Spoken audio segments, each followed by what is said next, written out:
Nakakalungkot na ang lipunan ay madalas na ine-exaggerate ang impluensya ng mga extrovert habang minamaliit naman ang mga kontribusyon ng mga introvert o mga tahimik na tao. Maraming tao ang hindi nakakaalam na ang mga tahimik o ang mga introvert na individual ay maaaring maging pinakadominante, pinakamaimpluwensya at pinakadelikado sa isang grupo. Narito ang mga dahilan kung bakit pinakadelikadong uri ang mga tahimik at mga introverts.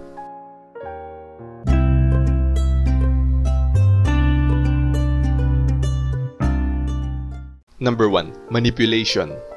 Sa pamamagitan ng maingat na pagpili kung kailan magsasalita, ang mga introvert na tao ay nagiging arkitekto ng mga imaheng nais nilang ipahiwatig. Ang kakayahang pangasiwaan ng mga perception ay lumalawak higit pa sa mga personal na pakikipag-ugnayan at pumapasok sa mga profesional na lugar tulad ng sa trabaho at mga collaborative na grupo. Ang mga introvert ay nagiging madiskarte sa paglalahad ng mga aspeto ng kanilang sarili. Ang bawat pagbubunyag ay isang guhit na nag-aambag sa isang obra maestra na nakaayon sa kanilang mga layunin. Lumilikha ng isang ilusyon ng transparency habang pinapanatili ang misteryo. Nagiging delikado sila dahil sa kanilang mastery sa pagkontrol ng mga narratives. Sa pamamagitan ng matalim na pagmamasid at piling komunikasyon, humuhubog sila ng mga kwentong umiikot tungkol sa kanila habang kinokontrol ang mga impormasyong kanilang nilalabas. Sila ay nagiging mga author ng kanilang sariling mga salaysay na hinahayaan ng iba na punan ng mga puwang ng mga speculated interpretation. Ang intensyonal na kalabuan na ito ang nagbibigay sa kanila ng banayad na impluwensya sa kung paano sila nakikita ng mga nakapaligid sa kanila. Number 2. Misteryoso. Hindi tulad ng mga extrovert na over-transparent, ang mga introvert ay binabalot ang kanilang sarili ng isang balabal ng misteryo. Ang kanilang katahimikan ay nagiging isang canvas kung saan ang iba ay nagpapakita ng kanilang mga interpretasyon at pagpapalagay na lumilikha ng isang aura ng pagkahumaling. Ang misteryo na ito ay hindi isang fasad, ngunit isang natural na bunga ng kanilang pag-aatubili na ibunyag ang mga intricacies ng kanilang panloob na mundo. Ang mga introvert ay nagiging mailap ngunit graceful sa pagna-navigate sa agos ng mga pag-uusap. Doon ang kanilang mga salita kapag binibigkas ay nagdadala ng isang bigat. Mula ito sa maingat na mga considerations na nag-aambag sa aura ng misteryo na nakapaligid sa kanila. Ang komunikasyon nila ang nagpapalakas ng pakiramdam ng anticipation. Habang napipilitan ng iba na bigyang kahulugan ang kanilang mga piniling salita na lumilikha ng banayad na power dynamics. Nagiging delikado ang kanilang pagkamisteryoso dahil sa disarming na epekto nito.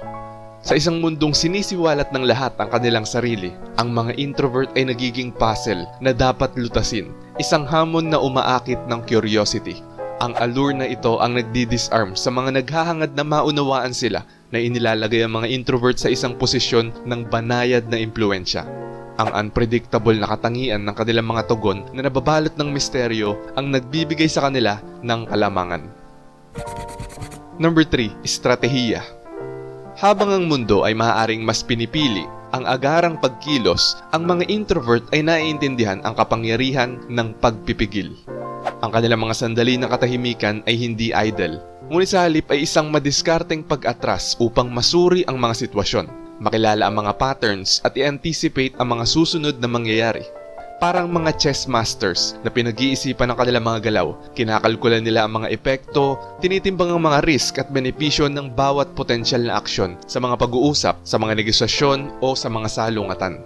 Ang maingat na consideration ng mga introvert ay nagiging isang tactical na kalamangan. Ang kanilang mga salita ay hindi pa bigla-biglang pabigkas, kundi mga madiskarting maniobra. Idinisenyo upang makakuha ng mga tiyak na tugon at hubugin ng mga resulta sa masalimuot na mga pakikipag-ugnayan sa lipunan. Sila ay mga mahusay na choreographer na nag-oorkestra ng kanilang mga galaw na nagpapalabas sa lalim ng kanilang madiskarting pag-iisip. Ang kanilang precision ay lumalampas sa social dynamics. Ina-approach nila ang mga hamon ng may strategic na pag-iisip. Ang kanilang katalinuhan ang nagbibigay daan sa kanila na tukuyin ang mga pangunahing layunin, pag-aralan ng mga hadlang at gumawa ng tamang aksyon ng may kalinawan. Number 4. Salita. Ang bawat salita ng mga introvert ay isang brush stroke sa isang canvas ng pag-uusap na naghahatid hindi lamang ng impormasyon, kundi pati ang intensyon. Ang kapangyarihan ng kanilang pagpigil ay nakasalalay sa kakayahang magsalita ng may volume na ginagawang isang madiskarteng hakbang ang bawat pangungusap sa chessboard ng komunikasyon. Ang kanilang conscious selectivity ang nagbibigay daan sa kanila na mag-navigate sa masalimuot na sayaw ng panlipunang dinamika na nagiiwan ng hindi mabuburang mga imprint sa pamamagitan ng kaunting mga salita. Ang kanilang nasusukat na pananalita ay nagiging isang kasangkapan ng impluensya na pumuputol sa ingay at nagiiwan ng pangmatagalang impresyon. Ang mga introvert ay mga bihasang marksmen na tinatamaan ng kanilang mga target ng may surgical precision, ginagawang katalista ng pagbabago ang bawat salitang binibigkas nila. Shoutout ko lang muna yung mga nag-comment last upload. Shoutout kay Malia Momena Bantas. Sabi niya, control lang ako makipag-usap sa personal or sa phone. Ayaw ko ng sobrang talkative sa usapan, walang kabuluhan. Itulog ko na lang or maglinis at maglambing sa mga alaga kong pusa kaysa makipagchika ng walang kwentang usapan. At shoutout din kay Michelle, Cathy, Daryl Mangorio at kay Elizabeth Muñeno.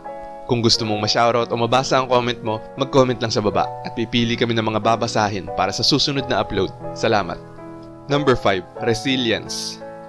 Ang mga introvert ay naglalakbay sa mga unos ng buhay ng may tahimik na pagpapasya na nagmumula sa kanilang panloob na balon ng pagtitiis sa hirap ng mga hamon sa buhay. Sa kanilang katahimikan ay may natatagong katatagan na tumatangging sumuko sa mga bagyo na maaaring sumalakay sa kanilang buhay. Sa ganitong mga kahirapan, lumilitaw ang kanilang resilience. Sila ay parang isang hindi natitinag na angkla sa gitna ng magulong dagat ng buhay. Ang kanilang kakayahan na harapin ang mga pagsubok ng hindi sumusuko at nawawalan ng pag-asa ay isang patunay ng kanilang lakas at katatagan. Habang ang iba ay maaaring gumuho sa bigat ng mga hamon, ang mga introvert ay matatag na nakatayo sa ugat ng katatagan na lumalampas sa pansamantalang kalikasan ng mga paghihirap. Ang resilience na ito ay hindi isang passive shield, kundi isang aktibong pinagmumulan ng empowerment. Binabago ng mga introvert ang mga hamon at ginagawang oportunidad para sa paglago. Ang kanilang kapasidad na magtiis ay hindi lamang survival, kundi isang strategic na katatagan na naglalagay sa kanila bilang mga pinakadelikadong kalaban sa masalimuot na laro ng buhay. Number 6. Kayamanan. Ang katahimikan ng mga introvert ay hindi lang isang void, kundi isang canvas kung saan ang makulay na paggamit ng kanilang imahinasyon ang nagpipinta ng mga tanawin. Sa katahimikang ito ay nililinang nila ang isang hardin ng talino, nag-aalaga ng mga binhi ng karunungan na namumulaklak sa matabang lupa ng pagmumuni-muni. Ang kanilang mayamang panloob na mundo ang nagiging kuta na sumasangga sa kanila mula sa mga mababaw na bagay na nangingibabaw sa lipunan. Ang mga introvert ay iniingatan ng mga chapters ng kanilang pag-iral na naghahayag ng mga sulyap ng kanilang narratives. Sa paggawa nito, nagkakaroon sila ng banayad na kapangyarihan, ang kapangyarihan ng misteryo. Ang panganib na likas sa kanilang tahimik na kilos ay dahil sa kanilang mga unpredictable na tugon. Pagdating ng oras para sa aksyon, ang kanilang nakatagong panloob na mundo ay nagiging mapagkukunan ng mga madiskarteng kalamangan. Sa mga sandali ng pagpapasya at komprontasyon, ang kanilang mga kaisipan ay nahasa sa pamamagitan ng pagsisiyasat ng sarili na ipinapakita bilang isang puwersa na dapat bigyang pansin. Sa katahimikang ito, natutuklasan ng isang introvert ang kanilang kapasidad para sa pag-unawa at katatagan, isang tahimik na lakas na lumalampas sa hiyawan ng panlabas na pagpapahayag. Number 7. Observer. Ang mga introvert ay nagtataglay ng kakaibang kakayahan na mag-absorb ng mga nuances na madalas na hindi napapansin sa daloy ng mga pag-uusap. Nilalakbay nila ang mga agos ng mga hindi nasasabing pahiwatig at naiintindihan ang mga teritoryong wala sa mapa ng komunikasyong hindi verbal. Habang ang pakikipag-usap ay maaaring maging monopolyo ang mga dialogo, ang mga introvert minsan ay nagiging mga alchemist. Iniintindi ang bawat salimuot ng mga pakikipag-ugnayan. Binabalot nila ang kanilang sarili ng anino ng katahimikan na nagpapahintulot sa kanila na mapulot ang mga nakatagong motibasyon at mga intensyon sa lipunan. Ang kanilang nakamute na presensya ay may nakatagong strategic na pag-unawa na kadalasan ginugulat ang mga kalaban. Armado sila ng mga insight na naipon nila sa pamamagitan ng kanilang pag-oobserba at pag-navigate sa mga komplikadong lugar ng mga negosasyon at power dynamics na may walang katulad na kahusayan. At number 8, kalmado. Sa harap ng kahirapan, ang mga introvert ay hindi nabubuwag. Sa halip ay nagpapalabas sila ng hangin ng katahimikan na nakaka-intimidate.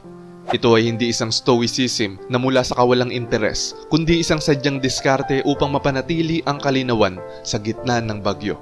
Ang kanilang mapayapa na panlabas ay nagiging mapagkukunan ng inspirasyon at nasasaksihan ng iba ang mga introvert na nagnanavigate sa magulong sitwasyon ng may hindi natitinag na pagkakalmado.